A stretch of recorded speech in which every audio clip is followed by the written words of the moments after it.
Hey guys, welcome back to your own academy, that is Achievers Academy. I am your friend, your guider, Nisha Sharma.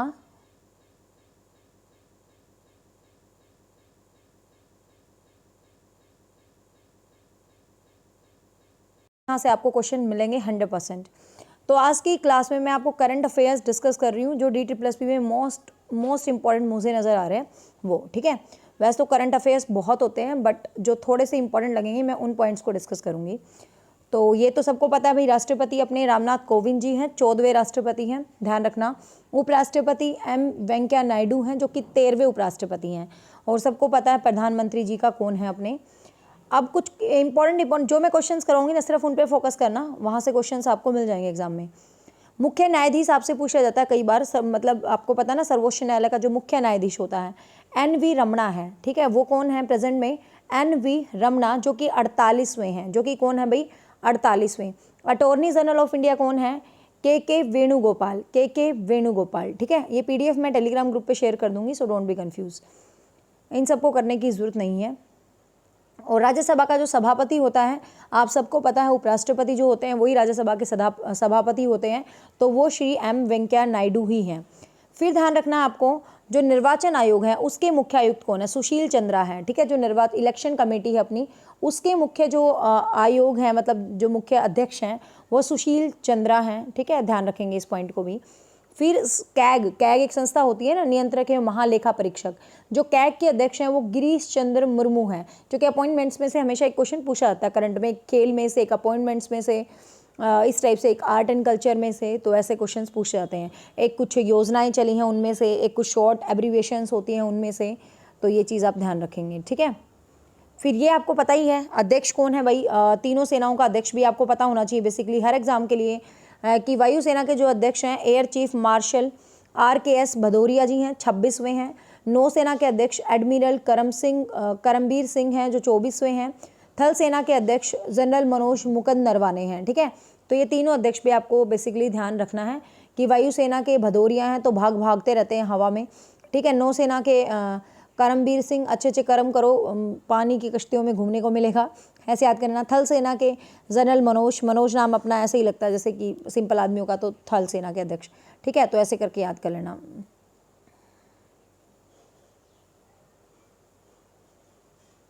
इसके अलावा ये इतना मैं नहीं बताती आपको, मेन से पॉइंट्स बताऊंगी मैं।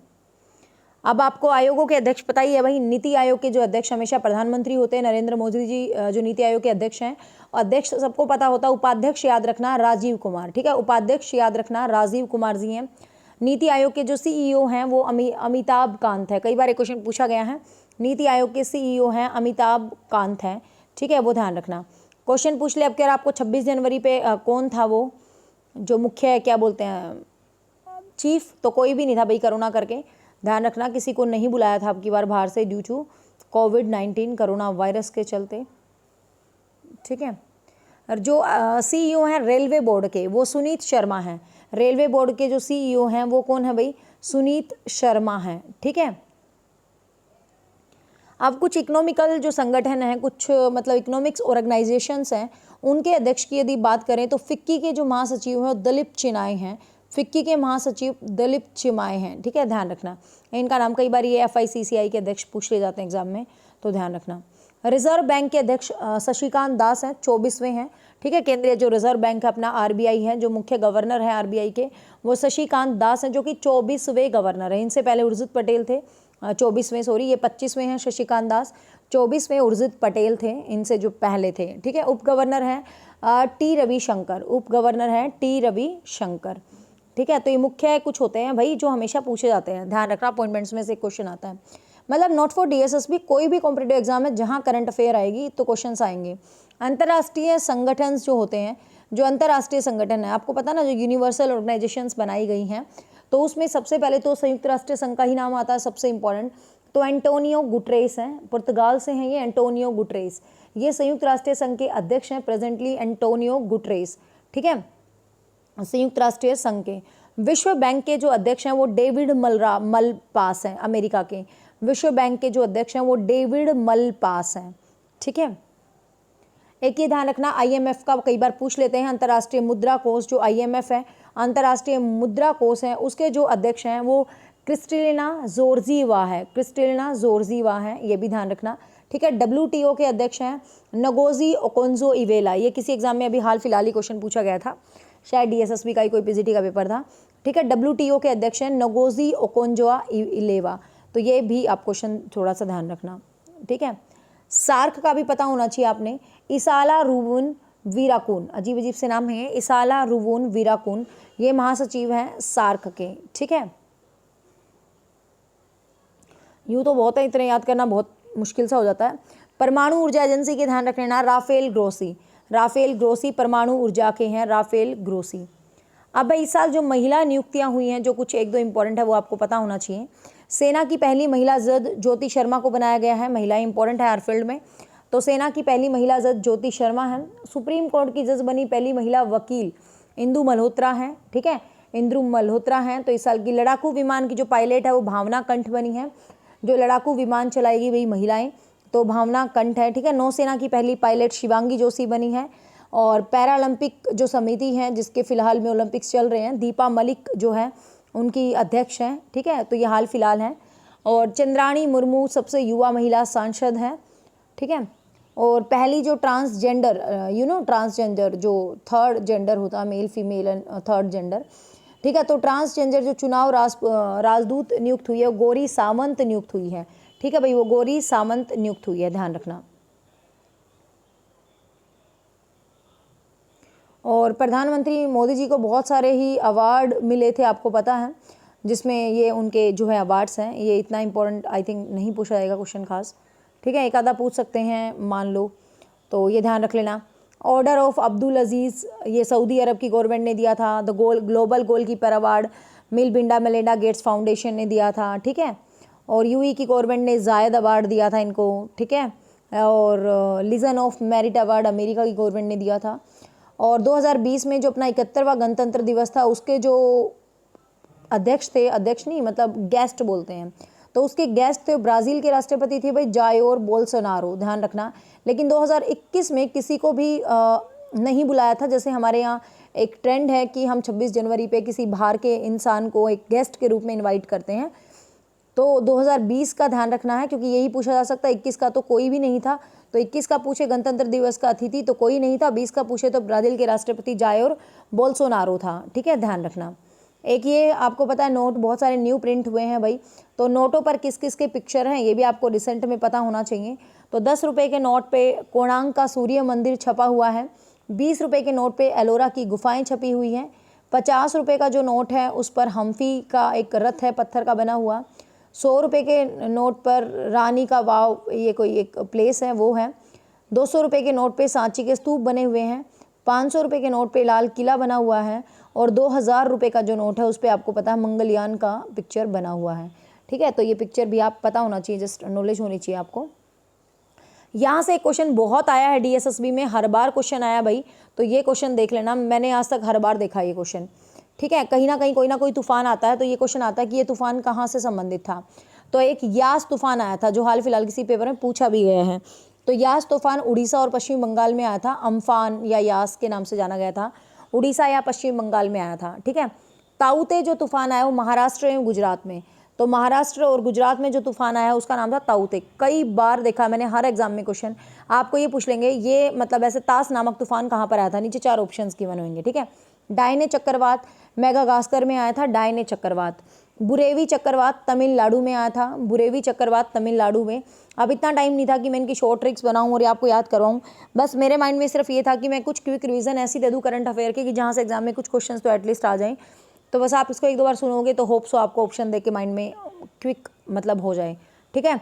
डायने चक्रवात मेगागास्कर, बुरेवी चक्रवात तमिलनाडु में आया था, बुरेवी चक्रवात तमिलनाडु में। गति सोमालिया में आया था, ठीक है। तालीम या हेसेन जो चक्रवात था वो जापान में आया था। डोरियन जो चक्रवात था उत्तरी बहामास अमेरिका में आया था। वायु गुजरात में, वायु नाम से गुजरात में। फोनी या तितली नाम से ये अभी यहाँ हाल फिलहाल ही आया था, उड़ीसा भारत में, ठीक है।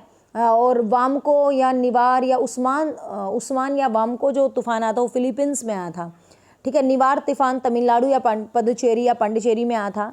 यासा फिजी में आया था, ठीक है। सरोजा नाम से एक तूफान आया था ऑस्ट्रेलिया में। तो ये हाल फिलहाल क्रोशा तूफान जापान में आया था, टॉमी क्रोशा सिमरोन, ठीक है, ये जापान में आया था। और लारा नाम से एक तूफान निकारागुआ में आया था। तो ये कुछ फेमस तूफान थे जो कि इस साल आए हैं। अब कुछ फेमस ऑपरेशंस चले थे इस साल, तो वो ऑपरेशंस आपको पता होना चाहिए। क्वेश्चन आता है, ये ऑपरेशन किससे संबंधित है, ये ऑपरेशन किससे संबंधित है। तो ओलिविया ऑपरेशन है सबसे पहले जो चला था इस साल, ओलिविया ऑपरेशन, जो भारत की जो तट रक्षा होती है, जो कोस्टल एरियाज होते हैं ना, तो वहाँ पर कछुओं को बचाने के लिए ऑपरेशन चलाया गया था। ठीक है, ओलिविया ऑपरेशन कछुओं को बचाने के लिए चलाया गया था। फिर आया था ऑपरेशन सर्द हवा।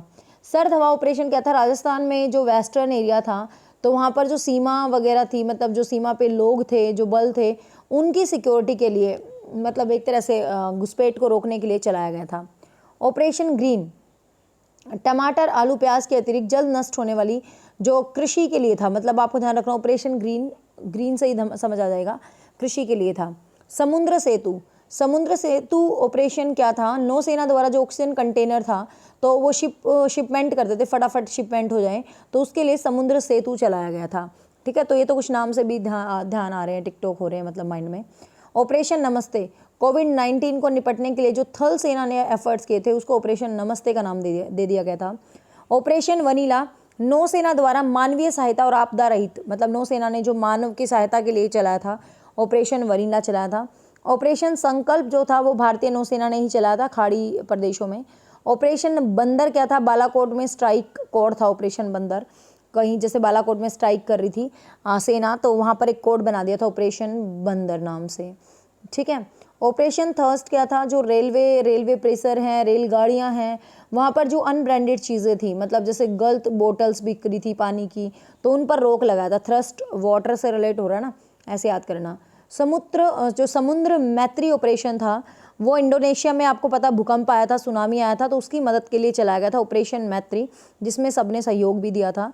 ऑपरेशन थंडर क्या था, रेलवे में जो आपको पता है अनरिजर्व कैटेगरीज में जो काला बाजारी होती है टिकटों की, उसको रोकने के लिए। ठीक है, ऑपरेशन 25 जो पुलवामा में जो अटैक हुआ था, उसमें जो मास्टरमाइंड था आपका गाजी राशिद, उसको पकड़ने के लिए चलाया गया था। ठीक है, तो ये ऑपरेशंस कुछ याद रख लेना।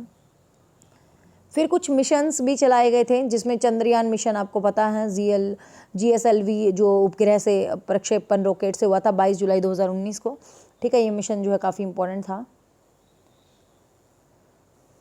इसरो का आगामी मिशन कह रहे हैं भाई 2022 में चंद्रयान 3 जाएगा, पृथ्वी चांद की सतह को छूने का प्रयास करेंगे।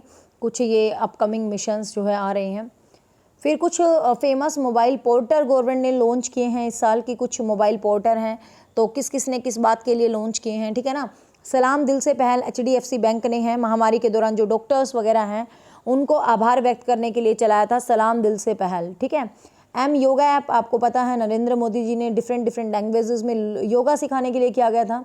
स्वराज पोर्टल जो है ये कोविड-19 से बचने के लिए, देखभाल के लिए, बच्चों के लिए किया गया था, बाल स्वराज। ठीक है, नमस्ते योग ऐप आपको पता है योग की जागरूकता को बढ़ाने के लिए चलाया गया था। कोविड ऐप तो हिट कोविड, अमृत वाहिनी, ये अस्पतालों में मतलब कोविड से ही रिलेटेड थे। ठीक है, तो इस टाइप से कुछ ऐप्स जो है इस साल चलाए गए थे। वुमेन विल ऐप जो गूगल ने चलाया था, जो कुछ महिलाएं थी ग्रामीण, वो कुछ व्यवसाय वगैरह करना चाहती थी, तो उनके लिए जस्ट ये ऐप बना कहाँ पर है, ये बहुत ही इंपॉर्टेंटली क्वेश्चन है, कई बार पूछा जाता है, ध्यान रखना।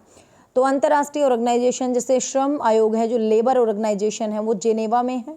ठीक है, जेनेवा में है, और इसके अध्यक्ष हैं गाय राइडर। ठीक है, और 187 सदस्य हैं टोटल। आपको यहाँ से क्वेश्चन क्या पूछा जाता है कि ये वाला जो संगठन है ये कहाँ पर है और इसमें कितने सदस्य हैं। ठीक है, ये संगठन कहाँ पे है और इसमें कितने सदस्य हैं, तो ध्यान रखना अंतर्राष्ट्रीय श्रम संगठन के अंदर कितने सदस्य हैं भाई, 187 सदस्य हैं टोटल। सदस्य याद रखना, और इसका मुख्यालय कहाँ पर है ये पक्का याद रखना है, जेनेवा में है। अध्यक्ष भी याद रख पाओ तो बहुत बढ़िया है, राइडर है। फिर इंटरपोल नाम से एक ऑर्गेनाइजेशन है जो लियोन्स फ्रांस के अंदर है, और जुग्रेन स्टाफ इसके अध्यक्ष हैं, और 194 जो है इसमें सदस्य हैं 194। कॉमनवेल्थ आपको पता है, कॉमनवेल्थ का मुख्यालय लंदन में है, और इसमें 54 देश हैं। 54वां देश जो अंतिम शामिल हुआ वो मालदीव शामिल हुआ है। ठीक है, संयुक्त राष्ट्रीय संघ जो UNO है, सबको पता है UNO के बारे में, सेकेंड वर्ल्ड वॉर के बाद जो शांति के लिए एस्टेब्लिश किया गया था UNO 24 अक्टूबर को, तो UNO न्यूयॉर्क अमेरिका में है। एंटोनियो गुटरेस इसके अध्यक्ष हैं, और इसमें 193 सदस्य हैं, और 193 सदस्य बना था दक्षिण सूडान। ठीक है, दक्षिण सूडान। फिर अंतर्राष्ट्रीय मुद्रा कोष है IMF, इसको बोलते हैं, जो वाशिंगटन DC में है, और ये 190 सदस्य हैं इसके, ठीक है, 190 टोटल। वर्ल्ड बैंक है, ये भी वाशिंगटन DC में ही है, इसके 189 सदस्य हैं, 189, ठीक है। भारतीय जो कृषि संगठन है वो इटली के अंदर है। यूनेस्को, आपको पता है यूनेस्को की धरोहर में जो विश्व चीज़ों को शामिल करते हैं वो पेरिस के अंदर है, फ्रांस के अंदर है, ठीक है। यूनिसेफ जो बाल कोष होता है वो न्यूयॉर्क के अंदर है। WHO जेनेवा स्विट्जरलैंड में है, 194 सदस्य हैं भाई WHO के भी, विश्व स्वास्थ्य संगठन। नाटो के ब्रुसेल्स बेल्जियम में है ये, ठीक है, 30 सदस्य होते हैं भाई नाटो के अंदर, कई बार पूछ जाते हैं ये अध्यक्ष। गुट निरपेक्ष वाला जो है जकार्ता के अंदर है, 120 के अराउंड इसमें सदस्य हैं इसके अंदर, ठीक है। एशियाई विकास बैंक, सारे याद करने की जरूरत नहीं होती, कहीं सोचो सारे जो मैं बोल रही हूँ वो इंपॉर्टेंट है, बाकी यूँ तो दुनिया भर के हैं, याद करते करते आप भी पागल हो जाओगे पढ़ाते हुए मैं भी, ठीक है। विश्व व्यापार संगठन जो वर्ल्ड ट्रेड ऑर्गेनाइजेशन है जेनेवा में है, वो भी 164 सदस्य हैं, और अंतिम सदस्य बना है अफगानिस्तान, ध्यान रखना है। ब्रिक्स भी काफ़ी इंपॉर्टेंट है। ब्रिक्स में जो 5 सदस्य हैं, ब्राज़ील, रूस, भारत, चीन और दक्षिण अफ्रीका, ठीक है। इप्सा में 3 हैं, भारत, ब्राज़ील, दक्षिण अफ्रीका, तो ये सभी के सभी याद कर लेना, ठीक है। अब इस साल कुछ सम्मेलन हुए हैं भाई, तो वो सम्मेलन आपको ध्यान रखने हैं, कहाँ हुए हैं बस इतना ही ध्यान रखना, और अध्यक्ष कौन था बस, ज़्यादा याद करने की जरूरत नहीं है। एक तो G7 जो शिखर सम्मेलन होते हैं, मतलब 7 देशों के, तो G7 शिखर सम्मेलन अब की बार कहाँ पर हुए हैं, UK में हुए हैं, यूनाइटेड किंगडम में हुए हैं भाई, जून में हुए थे 2021 में, और ब्रिटेन का जो प्रधानमंत्री बोरिस जॉनसन है उसने इसको अध्यक्ष किया था, और इसकी थीम थी build back better, build back better, और भारत की तरफ से प्रतिनिधित्व किया था भारत के प्रधानमंत्री ने, ठीक है। 20वां विश्व सतत विकास सम्मेलन है जो वर्चुअली मतलब होता है ऑनलाइन, ये ऑनलाइन ऑर्गेनाइज्ड हुआ था, ठीक है, और इसका जो उद्घाटन किया था वो नरेंद्र मोदी जी ने किया था, और विश्व में मतलब एक स्वच्छ वातावरण अपनाने के लिए ये सम्मेलन रखा गया था। डिजिटल शिखर सम्मेलन ये इसी टाइप के, एक आत्मनिर्भर भारत बनने के लिए, मतलब मेक फॉर द वर्ल्ड की पहल के लिए किया गया था ये, ठीक है, तो ये काफ़ी इंपॉर्टेंट है ये भी। अब की बार ज़्यादातर वर्चुअली हुए हैं, क्योंकि कोविड की वजह से लोग इकट्ठे तो नहीं हुए ना अलग अलग देशों में जाके, ठीक है, तो वर्चुअल में। गुट निरपेक्ष वाला आपको ध्यान रखना है, 4 मई 2020 को हुआ था, ठीक है, सब में बेसिकली भारत का प्रधानमंत्री नरेंद्र मोदी जी ने किया था। अब कोविड-19 से रिलेटेड कुछ क्वेश्चंस, आपको पता है कोरोना वायरस की शुरुआत भाई दिसंबर 2019 में हो गई थी चीन के वुहान शहर से, जिसने हमारी ज़िंदगी को वीरान करके रख दिया है कोरोना ने। हाय कोरोना कब जाएगा। कोरोना का आधिकारिक नाम आपको पता है कोविड-19 है, कोरोना वायरस है कोरोना का जो कोविड-19 है, तो ध्यान रखना। WHO ने इसको वैश्विक महामारी घोषित कर दिया था 11 मार्च को, ठीक है, दिसंबर में फैला था और 11 मार्च 2020 को कह दिया था भाई ये तो बहुत बड़ी महामारी है, महामारी जिससे बहुत ज़्यादा लोग अफेक्ट होते हैं, तो उसको महामारी बोलते हैं। कोविड-19 से मानव शरीर का फेफड़ा सबसे ज़्यादा प्रभावित होता है। सबसे पहला मामला जो देखने को मिला वो केरल में देखने को मिला था, ठीक है। दुनिया का पहला मास्क मुक्त, जहाँ मास्क नहीं लगा रहे, इजराइल है, ठीक है। कोरोना वायरस के संक्रमण से पहली मौत भारत में कर्नाटक में हुई थी, ठीक है। कर्फ्यू लगने की अपील जनता से 22 मार्च को की गई थी। भारत में पहली बार जो संपूर्ण लॉकडाउन लगा था, कोई नहीं भूलेगा भाई, 23 मार्च से 15 अप्रैल तक कोई कहीं नहीं जाएगा। कोरोना की महामारी घोषित करने वाला पहला राज्य है, कोरोना को महामारी घोषित करने वाला पहला राज्य जो भारत का बना था वो हरियाणा बना था, ठीक है। कोरोना वायरस के कारण पूर्णतः कर्फ्यू लगाने वाला, जिसने बहुत पहले कर्फ्यू लगा दिए थे, पंजाब बना था। लॉकडाउन करने वाला पहला राज्य राजस्थान बना था, मतलब सबसे पहले भारत में राजस्थान ने लॉकडाउन किया था।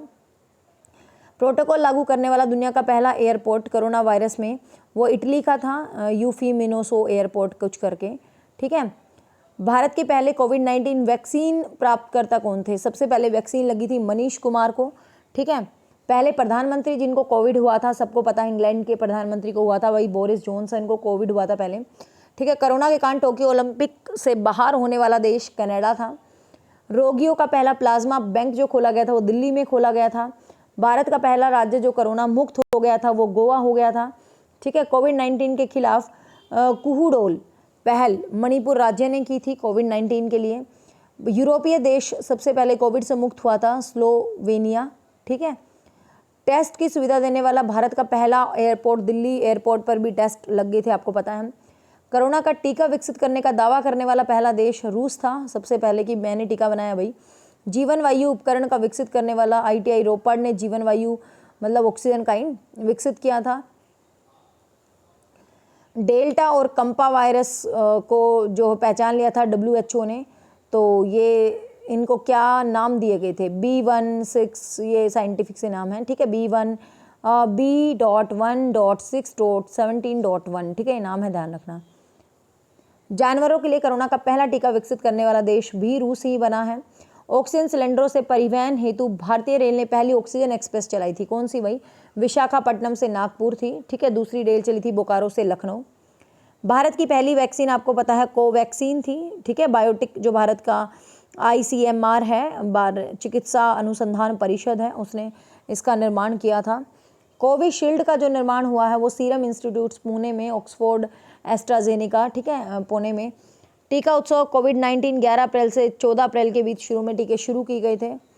रजिस्ट्रेशन के लिए जो पोर्टल बनाया गया था, कोविन बनाया गया था, वो आपको पता ही है, सबने रजिस्टर करके टीका लगवा लिया होगा। इसरो द्वारा निर्मित वेंटिलेटर का नाम था स्वस्थ प्राण वायु, ऐसा कुछ वेंटिलेटर बनाया गया था। फिर कुछ ऑपरेशंस चलाए गए थे कोविड के चलते। नमस्ते ऑपरेशन, भारत की सेना को कोविड से मुक्त करने के लिए। वंदे मातरम, आपको पता है भारत में जो विदेशी जो थे भारतीय जो बाहर थे, 14,800 भारतीय सैनिकों को घर लाया गया था, तो वो अभियान वंदे भारत मिशन था। मिशन सागर कोविड-19 से निपटने के लिए मालदीव, सेल्सियस, मेडागास्कर में कुछ चीज़ें सप्लाई की थी, ठीक है। समुद्र सेतु जो मालदीव में जो भारतीय फंसे थे नौसेना ऑपरेशन के तहत, उनको बाहर लाया गया था। ऑपरेशन संजीवनी क्या था? इसमें जो है दवाएं उपलब्ध करवाई गई थी, ठीक है, मालदीव को। कोविड-19 के चलते बहुत सारे ऐप बनाए गए थे, आपको पता है। आरोग्य सेतु ऐप बनाया था भारत सरकार द्वारा। कोरोना कवच ऐप बनाया था भारत सरकार ने। ब्रेक द चेन को ब्रेक करो, ऐसा जो ऐप बनाया था वो केरल सरकार ने बनाया था। ऑपरेशन शील्ड दिल्ली सरकार ने बनाया था, ठीक है। नाड़ी ऐप बनाया था पुडुचेरी सरकार ने। प्रज्ञाम ऐप झारखंड सरकार ने बनाया था, ठीक है। कोविड केयर ऐप अरुणाचल सरकार ने बनाया था। समाधान ऐप भारतीय जो ह्यूमन अपना मंत्रालय है उसने बनाया था। 5T योजना दिल्ली सरकार ने बनाई थी। करुणा पहल सिविल सर्विसेज एसोसिएशन वालों ने बनाई थी, ठीक है। हम सेफ हैं, वी सेफ टनल तेलंगाना वालों ने बनाई थी। आई गोट पोर्टल भारत सरकार ने। कोविड कवच महाराष्ट्र सरकार ने, ठीक है। संजीवनी ऐप बिहार सरकार ने। नमस्ते ओवर हैंडशेक कर्नाटक सरकार ने। आयुष कवच उत्तर प्रदेश ने, ठीक है। तो ये कुछ ऐप्स भी बनाए गए थे कोविड के चलते, ठीक है। फिर आपको पता भाई 2017 में GST लागू हुआ था। वैसे तो ये करंट नहीं रह गया, बट फिर भी इसके एग्जाम में क्वेश्चन आज तक पूछे जा रहे हैं, इसलिए मैं बता देती हूँ। भारत में GST 1 जुलाई 2017 में हुआ था भाई, GST लागू हुआ था 1 जुलाई में, ठीक है। कनाडा देश के मॉडल पर भारत में GST लागू हुआ था। GST का मतलब होता है गुड्स एंड सर्विस टैक्स, मतलब आप कुछ भी चीज़ें खरीद रहे हो, कोई भी आप सर्विसेज कर रहे हो, तो आपको गवर्नमेंट को टैक्स देना पड़ेगा। GST के लिए 122वां संविधान संशोधन बिल 2014 में प्रस्तुत किया गया था, ठीक है। लोकसभा में बिल 3 अगस्त 2016 को आया था और राज्यसभा में 8 अगस्त को इसको पास कर दिया गया था। और राष्ट्रपति ने जब मंजूरी दी थी 8 सितंबर 2016 को। 101वां संविधान संशोधन के तहत GST लागू हुआ, ध्यान रखना। 122वां संविधान संशोधन के तहत प्रस्तुत किया गया, 101 संविधान संशोधन के तहत लागू हुआ। GST द्वारा 17 अप्रत्यक्ष कर और 23 अभिभार शामिल किए गए। मतलब GST कहने का मतलब GST जब रजिस्ट्रेशन करते हो तो 15 डिजिट का आपको GST नंबर मिलता है, ठीक है। GST की निर्धारित दरें 5%, 18%, मतलब आप स्टार्टिंग में जब सर्विस प्रोवाइडर हो तो आप 6% देते हो, फिर 12% देते हो, फिर आप अच्छी सर्विस करने लग जाते हो 18% GST देते हो, फिर आपका बहुत ज़्यादा व्यापार हो जाता है तो आप 28% GST की दर में आ जाते हो। फिलहाल आपकी फीसिस का हम भी GST देते हैं भाई 18%। GST परिषद की स्थापना 12 सितंबर 2016 को की गई है। जो आप फीस देते हो ऐप पे उसका 18% कट के ही मिलता है मुझे, तो 18% तो समझ लो GST कट जाता है। GST परिषद की स्थापना 12 सितंबर 2016 को की गई थी, ठीक है। GST जो परिषद था, GST का जो अध्यक्ष है वो अपना वित्त मंत्री ही होता है, ठीक है। SGST का स्टेट गुड्स, SGST और CGST दो होते हैं ना। SGST होता है स्टेट गुड सर्विस, मतलब जो स्टेट लेवल पे होता है, और CGST होता है central good and service tax, ठीक है। IGST होता है इंटीग्रेटेड, मतलब दोनों को मिक्स मैच करके। भारत GST लागू करने वाला 161वां देश है, मतलब भारत से पहले 160 देश हैं ऑलरेडी जो GST लागू हो चुकी हैं। अब भाई जनगणना 2021 में होनी थी बट हुई नहीं है, तो अब तक 2011 की जनगणना ही चल रही है। तो जनगणना सबसे पहले अनियमित शुरू हुई थी 1872 में लॉर्ड मेयो के टाइम में।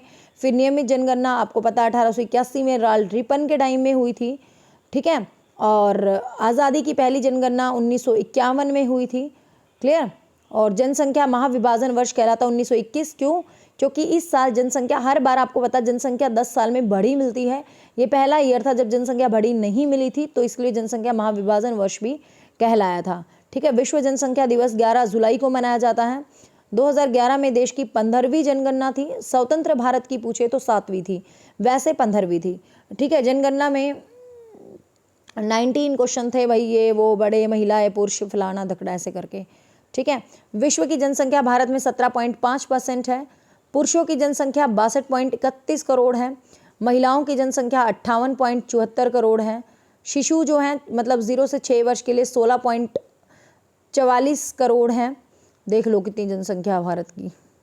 लिंगानुपात 943 है, मतलब 1000 पुरुषों पे 943 महिलाएं हैं। डेंसिटी 282 व्यक्ति प्रति वर्ग किलोमीटर पे 382 रहते हैं। ठीक है।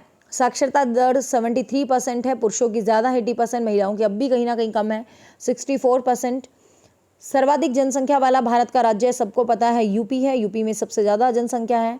सबसे कम जनसंख्या सिक्किम के अंदर है भाई। ठीक है। और सबसे ज़्यादा जनसंख्या वाला केंद्र प्रशासित पूछे यूनियन टेरिटरी तो दिल्ली है, और सबसे कम जनसंख्या वाला पूछे तो लक्षद्वीप है। ठीक है। 4 बड़े राज्य सीक्वेंस में कई बार लगवा लिए जाते हैं, तो यूपी है, देन महाराष्ट्र है, बिहार है और पश्चिम बंगाल है इस साल। जनसंख्या की दृष्टि से सबसे बड़ा जिला है ठाणे है। ठीक है। जनसंख्या की दृष्टि से ठाणे महाराष्ट्र में, मुंबई। जनसंख्या की दृष्टि से सबसे छोटा जिला है दिबांग, अरुणाचल प्रदेश वाला। और सर्वाधिक जनसंख्या घनत्व डेंसिटी वाला जो राज्य है वो बिहार है। मतलब कहने का समझ हो ना कि इतने वर्ग किलोमीटर पर इतने ज़्यादा 1000 पे 1100 व्यक्ति रहते हैं, तो सबसे ज़्यादा जनसंख्या घनत्व बिहार में है भाई। न्यूनतम जनसंख्या घनत्व अरुणाचल प्रदेश में है। कितना खुले डुल्ले मज़े से रहते हैं अरुणाचल वाले लोग। सर्वाधिक जनसंख्या घनत्व आपको पता है दिल्ली में है, और सबसे कम अंडमान निकोबार में है। याद रखना, डेंसिटी अलग चीज़ होती है, जनसंख्या नंबर ऑफ कैंडिडेट्स अलग चीज़ होते हैं। नंबर ऑफ कैंडिडेट इतने लोग रहते हैं, और डेंसिटी मतलब इतनी जगह पे इतने लोग रहते हैं। और सबको पता है भाई सर्वाधिक लिंगानुपात वाला राज्य केरल है, मतलब इसमें सबसे ज़्यादा मतलब महिलाएं ज़्यादा हैं पुरुषों की कंपेरिजन में। न्यूनतम आपको पता हरियाणा में ही लड़कियों को प्रथा चल रही है कुछ ना कुछ गलत, अब भी कहीं ना कहीं वहम है लड़कियों को कोख में ही मारने का, बट ऐसा गलत है। अब तो खैर समाज बहुत ऊपर उठ चुका है, बट स्टिल ये चीज़ें होती हैं, तो कम है अब भी मतलब अपना हरियाणा में। ठीक है भाई। न्यूनतम लिंगानुपात केंद्र प्रशासित दमन द्वीप है। सर्वाधिक लिंगानुपात वाला जिला पदुचेरी माही जिला है। और सर्वाधिक साक्षरता सबको पता है केरल में ही है, सबसे कम साक्षरता बिहार में ही है। केंद्र प्रशासित जो साक्षर है वो लक्षद्वीप है, और न्यूनतम दादर नगर हवेली में है। ठीक है। सर्वाधिक साक्षरता वाला जिला मिजोरम का जिला है सरचीप, जिसमें केरल से भी ज़्यादा साक्षरता दिवस है। जिला है ना ये, तो वो तो पूरा राज्य हो गया। ठीक है। विवेक जोशी हैं जो जनगणना आयुक्त थे, विवेक जोशी हैं वो जनगणना आयुक्त थे, जो आपको ध्यान रखना है। ये जनसंख्या की दृष्टि से 5 राज्य हैं, उत्तर प्रदेश, महाराष्ट्र, बिहार, पश्चिम बंगाल, आंध्र प्रदेश। दशकीय वृद्धि मतलब 10 साल में सबसे ज़्यादा वृद्धि मेघालय में हुई है, अरुणाचल में, बिहार में, जम्मू में। ठीक है। मतलब सबसे ज़्यादा लोग यहाँ पर बड़े हैं। डेंसिटी वही बिहार में ही है सबसे ज़्यादा, लिंगानुपात केरल में। ठीक है। अब कुछ केंद्र सरकार ने इस साल कुछ योजनाएं चलाई थी, तो आपसे पूछ लेंगे ये योजना किससे रिलेटेड है, ये योजना किससे रिलेटेड है। तो एक तो नमामि गंगे योजना है, तो सबको पता है नमामि गंगे योजना गंगा नदी के संरक्षण के लिए, गंगा नदी की शुद्धि के लिए जल संसाधन मंत्रालय द्वारा चलाई गई थी 10 जुलाई 2014 को, नमामि गंगे योजना। ठीक है। फिर है प्रधानमंत्री जनधन योजना। तो जो प्रधानमंत्री जनधन योजना है इसका शुभारंभ 28 अगस्त 2014 को हुआ था वित्त मंत्रालय द्वारा। इसमें क्या था भाई, जितनी भी फैमिलीज है ना, कम से कम एक बैंक अकाउंट तो होना ही होना चाहिए। और आपको पता है 38 करोड़ के आसपास अकाउंट खोले गए थे, और इसमें बहुत सारी फैसिलिटीज़ दी गई थी, जीरो बैलेंस से खाता खुलवाया गया था। मेक इन इंडिया जो है वो मैन्युफैक्चरिंग को बढ़ावा देने के लिए जो शुरू की गई थी 25 सितंबर 2014 को। सांसद ग्राम योजना सबको पता है भाई, किसी का जन्मदिन है तो वो गाँव को गोद ले ले और उसको अच्छा बना दे। मिशन जो इंद्रधनुष अभियान था वो केंद्र सरकार द्वारा चलाया गया था। ये संपूर्ण टीकाकरण, आपको पता ना बच्चों में बीमारियां होती हैं, तो ये 7 बीमारियां, इंद्रधनुष में 7 रंग होते हैं, तो उसी प्रकार ये 7 बीमारियां होती हैं बच्चों में, डिप्टीरिया, काली खांसी, टेटनस, पोलियो, टीबी, खसरा और हेपेटाइटिस। तो पूछ ले कौन सी बीमारी इसके अंदर ऐड नहीं है, तो आपको पता होना चाहिए। ठीक है। पहल योजना, इसमें जो LPG सिलेंडर था उसकी जो सब्सिडी के पैसे थे सीधा उपभोक्ताओं के खाते में आना, तो ये जो डायरेक्ट बेनिफिट ट्रांसफ़र योजना थी DBTL, ये कही गई थी। हृदय योजना हेरिटेज जो चाइल्ड का योजना थी, मतलब सांस्कृतिक धरोहर को जीवित करने के उद्देश्य से योजना चलाई गई थी। बेटी बचाओ बेटी पढ़ाओ तो सबको पता है भाई, बाल विकास मंत्रालय द्वारा जो लैंगिक लिंगानुपात था उसको बढ़ावा देने के लिए पानीपत से शुरू की गई थी, हरियाणा के।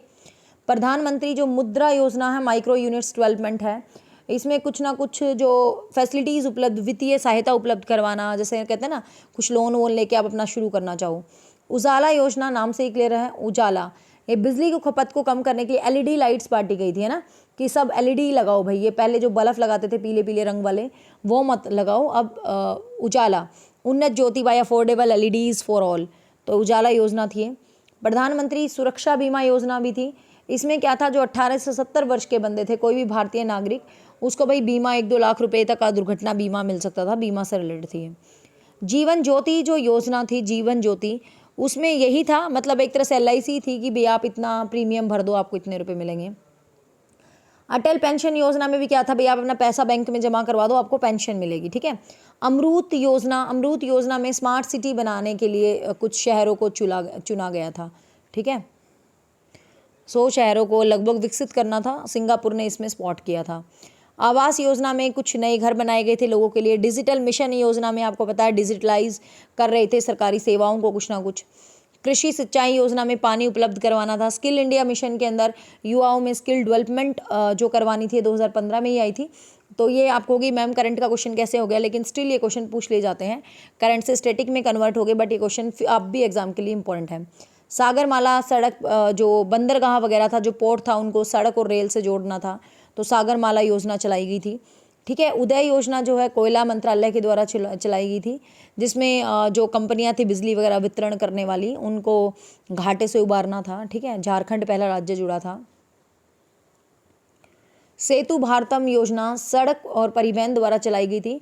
इसमें जो राष्ट्रीय जो अपने नेशनल हाईवेज थे वो रेलवे क्रॉसिंग रहित, मतलब कहने का मतलब भाई हाईवे पे कहीं भी जैसे रेलवेज ट्रैक आ जाते हैं, बीच में ट्रेन आती है, रुकना पड़ता है, तो ये सब चीज़ें भाई अब नहीं होनी चाहिए, ठीक है। तो ये सब चीज़ें नहीं होनी चाहिए, तो वो रेलवे ट्रैक के लिए ये योजना थी। कहते हैं ना कभी बीच में जितने भी हाईवेज हैं उन पे रेलवे ट्रैक ना आए, मतलब रेल ना आए, ठीक है ना, मतलब रेल आए तो ब्रिज के ऊपर से चली जाए। दीक्षा पोर्टल, ये टीचर्स डे पे मानव संसाधन मंत्रालय द्वारा शिक्षकों को ट्रेनिंग देने के लिए स्टार्ट किया गया था दीक्षा पोर्टल। वरिष्ठ पेंशन बीमा योजना, ये जो अब वरिष्ठ नागरिक थे उनको पेंशन के लिए ब्याज दर बढ़ाने के लिए थी। स्पर्श जो योजना थी वो क्या था भाई, 6ठी से 9वीं क्लास के जो बच्चे थे उनको कुछ छात्रवृत्ति प्रदान करने के चक्कर में चलाई गई थी ये जो योजना थी, स्कॉलरशिप फॉर प्रमोशन एप्टीट्यूड, ठीक है। आयुष्मान भारत, जो गरीब परिवार थे उनमें 5 लाख तक की निःशुल्क सहायता प्रदान करने के लिए बोली गई थी। किसान सम्मान, किसानों को अच्छा काम करने पर देने वाली योजना थी, ठीक है। मत्स्य योजना, जो मछली पालन है उसको बढ़ावा देने के लिए योजना बनाई गई थी। अब भाई जो पुरस्कार मिले थे, राजीव गांधी खेल रत्न पुरस्कार, जिसका नाम बदल के सबको पता है मेजर ध्यानचंद पुरस्कार कर दिया गया है हाल फिलहाल में ही, ठीक है। और रोहित शर्मा को मिला है क्रिकेट में, विनेश फोगाट को मिला है पहलवानी में, रानी रामपाल को मिला है इस साल हॉकी में, और मनीषा बत्रा को टेबल टेनिस में, और मरियप्पन थंगावेलु जो पैरा एथलीट थे जिन्होंने ऊंची कूद लगाई थी उनको मिला है। तो इस साल 2020 में जो राजीव गांधी खेल रत्न पुरस्कार नहीं, नाउ इट्स मेजर ध्यानचंद पुरस्कार, तो इन बंदों को मिला था। तो ध्यान रखना, पूछ सकते हैं किसको किस में मिला था, ठीक है। अर्जुन पुरस्कार तो बहुत लोगों को मिला है, अंतुन दास को तीरंदाजी में, ठीक है। मेन सा नाम ध्यान रख लेना, इसके अंदर पूछ लें कहीं। द्रोणाचार्य पुरस्कार जो है धर्मेंद्र तिवारी को मिला था तीरंदाजी में। द्रोणाचार्य जो कोच होते हैं ना उनको मिलता है, ठीक है। द्रोणाचार्य जैसे हमारे गुरु थे, तो सेम उसी तरीके से।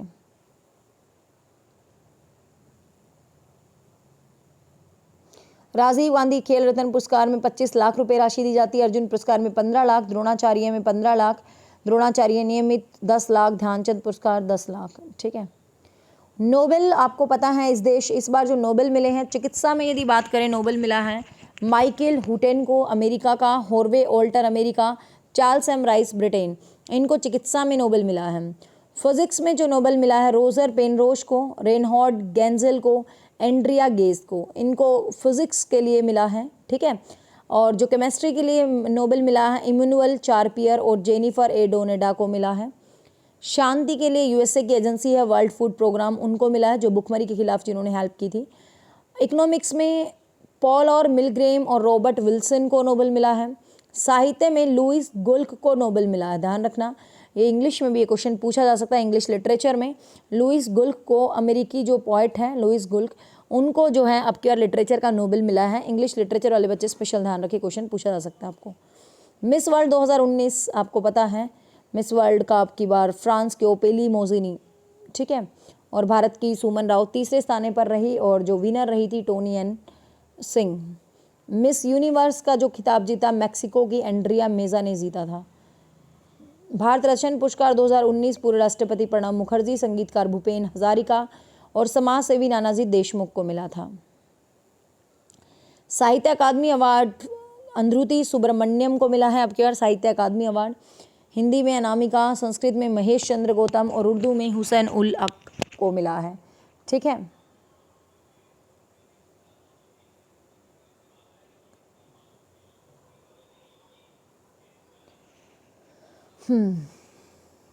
तो ध्यान रख लेना।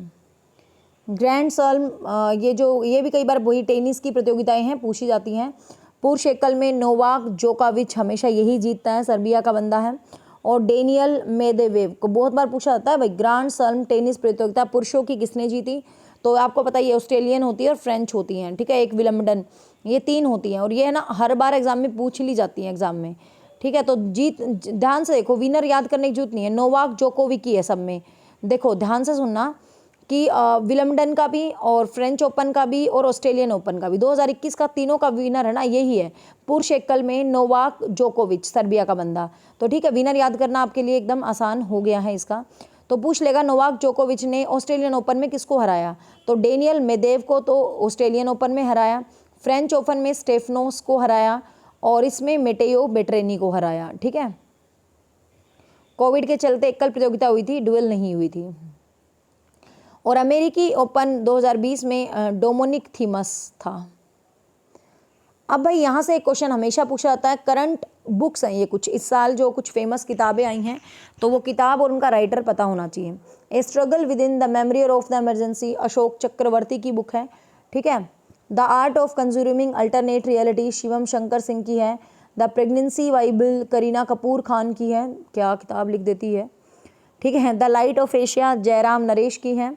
The fourth lion, Venu Madhav Govind की हैं। लेडी डॉक्टर्स कविता राय की हैं।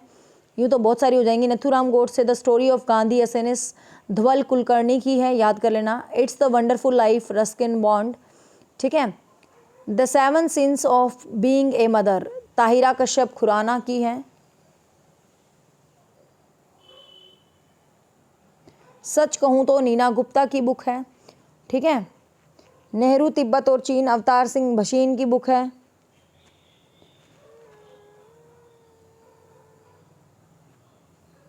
एक ये ध्यान कर लेना, by many a happy accident, recollections of life, Mohammad Hamid Ansari की है, आत्मकथा। अनफिनिश्ड ए मेमोर, ये प्रियंका चोपड़ा की है। मोदी इंडिया कॉलिंग, चांदमल कुमावत की है, ठीक है। मनोहर पारिकर, द रिकॉर्ड, सुधा प्रभु की है, Shubha Prabhu. In pursuits of justice, Sachinder Sachar की है। कोविड-19 सभ्यता का संकट और समाधान, क्लास सत्यार्थी ने लिखी है, याद कर लेना बुक को, मतलब बुक को नहीं, नेम ऑफ राइटर।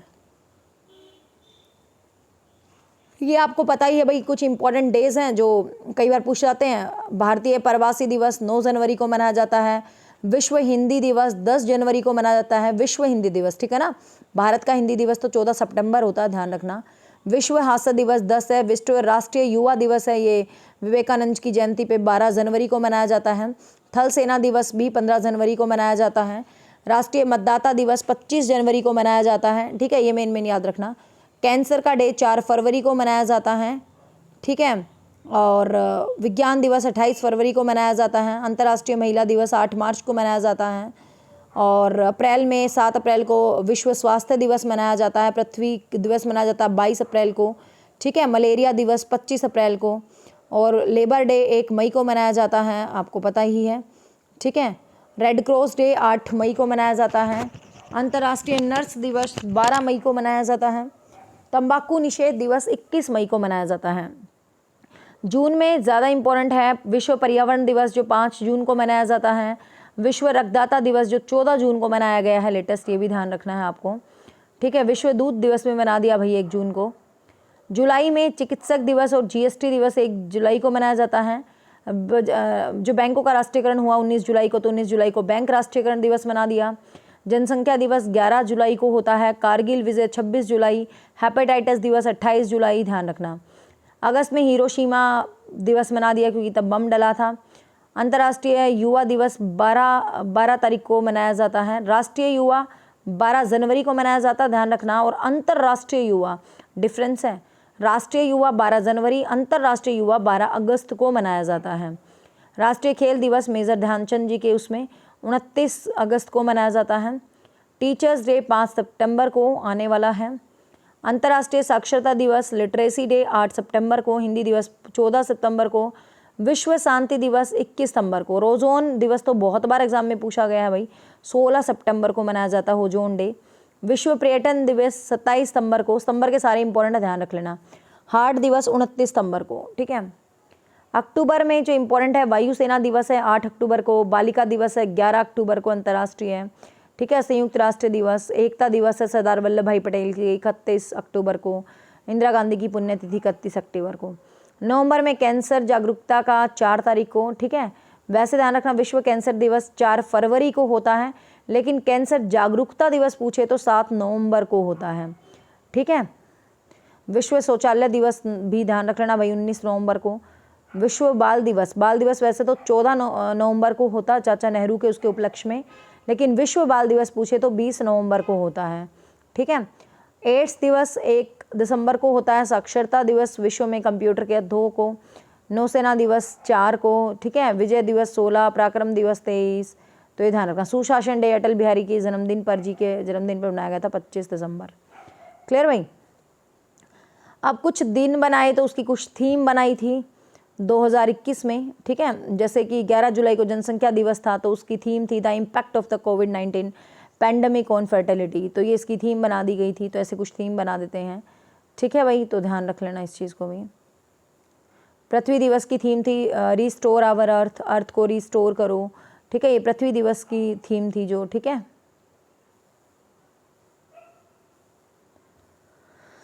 ये कुछ एब्रीवेशंस हैं, शॉर्ट फॉर्म्स हैं। ये पीडीएफ मैं टेलीग्राम पे डाल दूंगी, जो मेरा टेलीग्राम चैनल है अचीवर एकेडमी वाला, उस पे, ठीक है। चंद्रयान मिशन 2 और ऐप पे भी मैं डाल दूँ। चंद्रयान मिशन 22 जुलाई 2019 को आंध्र प्रदेश के श्री हरिकोटा, आपको पता है सतीश धवन अंतरिक्ष जो इसरो का संगठन है, वहाँ से ये 640 टन का बाहुबली रॉकेट GSLV मार्क द्वारा लॉन्च किया गया था, ठीक है ना। 48 दिनों के बाद 7 सितंबर 2019 को चंद्रमा की कक्षा में प्रवेश किया था, है ना। और बिल्कुल ये समझ लो चंद्रमा की कक्षा पर पहुंच ही गया था, सिर्फ 2 किलोमीटर महज बाकी था और इसरो से इसका संपर्क टूट गया था। बट फिर भी कुल मिला के अच्छा था भारत के लिए ये अभियान, ठीक है। ऑर्बिटर, लैंडर और रोवर, 3 हिस्से थे इसके, ऑर्बिटर, लैंडर और रोवर, ठीक है। लैंडर को विक्रम, रोवर को प्रज्ञान का नाम दिया गया था। ये ऐसे क्वेश्चंस पूछ लेते हैं, ध्यान रखना। इसरो के अध्यक्ष के सिवन थे, ठीक है। महिला जो डायरेक्टर थी वो विनीता और रितु करिधल थी। इससे पहले मिशन 1 भी हो चुका था 2008 में, PSLV से उसको छोड़ा गया था, ठीक है। फिर आपको पता 2018 में भाई स्टैचू ऑफ यूनिटी बना है। 31 अक्टूबर 2018 को गुजरात के नर्मदा ज़िले में सरदार वल्लभ भाई पटेल की 143वीं जयंती पर 182 मीटर मतलब लगभग 597 फीट दुनिया की सबसे ऊंची मूर्ति का अनावरण किया गया है ये, ठीक है। साधु बेट द्वीप के पास है, मतलब सरदार सरोवर बांध के निकट है ये, गुजरात में। 240 मीटर के अराउंड इसकी लंबाई है और इस ऊंचाई, मतलब इसको बनाने वाले हैं राम सुतार, कंपनी है L&T जिसने इसको निर्माण किया है। 2400 करोड़ इसके रख रखाव पर खर्च है। काश ये भारत के विकास पर खर्च होते। क्या करना था इतनी बड़ी मूर्ति का। चलो भाई, रेस्पेक्ट है, क्योंकि प्रांतों को इकट्ठा किया था, तो पर्सन तो रेस्पेक्टेबल है, नो डाउट। भारत सरकार के आगामी लक्ष्य हैं भाई, किसानों की आयु दुगना हो 2022 तक हो, जीडीपी में भी इंपॉर्टेंस हो 2022 तक। ये बहुत सारे लक्ष्य बनाते रहते हैं। होप्स हो लक्ष्य पूरे हों तब मज़ा है, लक्ष्य बनते रहते हैं, बस पूरे होने चाहिए। ठीक है भाई, तो ये कुछ फेमस करंट अफेयर्स थे। होप्स हो यहाँ से कुछ क्वेश्चंस आपके एग्जाम में आ जाएं। वैसे तो बहुत होते हैं करंट अफेयर, बट चलो देखती हूँ मैं, डेली कुछ ना कुछ करंट अफेयर्स आपको ट्राई करती रहूँगी। सो बाय गाइस, टेक केयर। आपको ये करंट अफेयर्स कैसे लगे सही बताओ। आपको ये करंट अफेयर इन शॉर्ट मैंने मैक्सिमम कोशिश की है कि कम टाइम में ज़्यादा क्वेश्चंस मैं आपको करवा पाऊँ। आपको सही लगे तो मुझे प्लीज़ बताना कमेंट करके, ठीक है। और वीडियो को शेयर और लाइक कर देना भाई दोस्तों के साथ, सही लगे। और आपको लगे मैम ऐसे शॉर्ट में करंट अफेयर और करवा दिया करो, तो फिर मैं तुम्हें कंटिन्यू मतलब विद इन ए वीक, पूरे वीक के इकट्ठे करके मैं ही करवा दिया करूँगी अच्छे से करंट अफेयर। ठीक है, so bye, take care, have a nice day, thank you.